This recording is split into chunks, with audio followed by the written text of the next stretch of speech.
Donc, je me trouve maintenant avec la présidente d'honneur du Salon du Livre, Mme Pauline Gill. J'aimerais tout d'abord, qu'est-ce qui vous a mené à l'écriture depuis plusieurs années? J'étais toute jeune intéressée beaucoup par le métier d'enseignante, mais en réalité, ce qui m'a amenée à l'écriture, il y a deux événements. Ça a été l'ennui et la révolte. L'ennui parce que, demeurant en campagne, ici, dans le haut du comté de Lillet, j'ai dû être placée pensionnaire pour faire mes études et je me suis ennuyée énormément pendant les longues soirées de silence. Alors, j'écrivais à mon père qui, lui, avait le temps de me répondre, contrairement à ma mère, qui avait trop d'enfants à s'occuper. Alors, ma première correspondance a été avec mon père, cet homme qui a fait à peine son cours primaire et qui a été mon premier professeur en écriture. La révolte, c'est que par après, j'ai eu la chance de faire mes études universitaires, de devenir professeur d'histoire et de découvrir que dans nos livres d'histoire, il y avait plein de pages qui avaient été retirées. Il y avait des personnes qui méritaient d'être nommées, qui ne l'étaient pas, parce qu'il y avait une censure qui était imposée par le pouvoir politique et par le pouvoir religieux. Alors, comme je n'avais pas de pouvoir sur le ministère de l'Éducation de faire changer les livres, je me suis dit, le jour où j'aurai assez d'argent pour mettre du beurre sur mon pain, je cesserai l'enseignement et j'écrirai des romans historiques qui enseigneront la véritable histoire aux gens de chez nous. Donc, tout ce processus-là, pour écrire tous vos livres, quel processus faites-vous? Il doit y avoir un long processus de création quand même. Bien, je vais te dire que le processus de recherche est beaucoup plus long que celui de la création. Je mets au moins 2 ans et demi de recherche pour écrire chaque volume, chaque saga.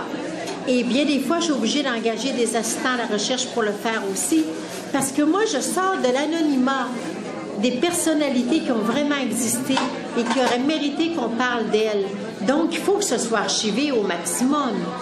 Je vais compenser par la fiction dans les dialogues, par exemple, mais pour le reste, je veux que ce soit des choses qui soient fondées. Vous avez également écrit des livres pour les jeunes, des livres jeunesse. Qu'est-ce qui vous a poussé à écrire des livres pour eux également? C'est que lorsque j'ai eu des enfants, j'en ai porté 3 et j'en ai élevé 5, j'avais un cordon ombilical très, très court. J'avais pas envie de les faire garder par des étrangers. Donc, j'ai ouvert une maternelle privée avec garderie et j'ai commencé à inventer des contes pour faire dormir les tout-petits le midi. Et dans mes filières, j'ai des dizaines de contes comme ça. À date, j'en ai sorti 4, mais c'est mes récréations entre différents romans historiques. En tout, vous avez écrit environ combien de livres? J'ai signé 16 livres, mais j'en ai écrit 2 autres qu'on appelle l'écriture au nègre ou au noir, c'est-à-dire que c'est une très belle histoire que celui qui a conçu de l'écrire n'a pas été capable de rendre dans un langage intéressant pour le public. Alors à ce moment-là, la maison d'édition cherche quelqu'un qui dit avoir une assez belle plume, lui demande d'écrire ce livre-là, de ne pas le signer et de ne jamais révéler que c'est elle qui l'a écrit.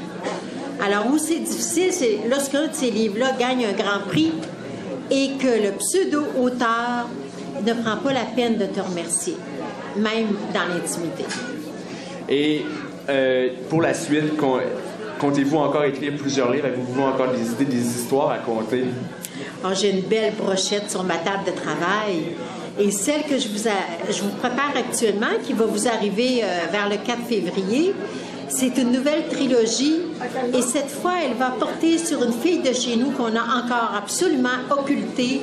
C'est notre Coco Chanel québécoise, la créatrice de mode, apparentée au capitaine Bernier, s'il vous plaît, et qui a été une des femmes les plus inventives et qui en plus avait un talent excellent pour le bonheur. J'espère qu'en le lisant, vous allez avoir autant de plaisir que j'en ai à l'accompagner, parce que je dis que depuis que j'ai commencé à écrire sur elle, elle est dans mon bureau tous les matins, elle m'attend et elle m'inspire ce que je dois écrire. Parfait, donc ça va nous faire plaisir de lire ça. Merci beaucoup, Mme Pauline Gill.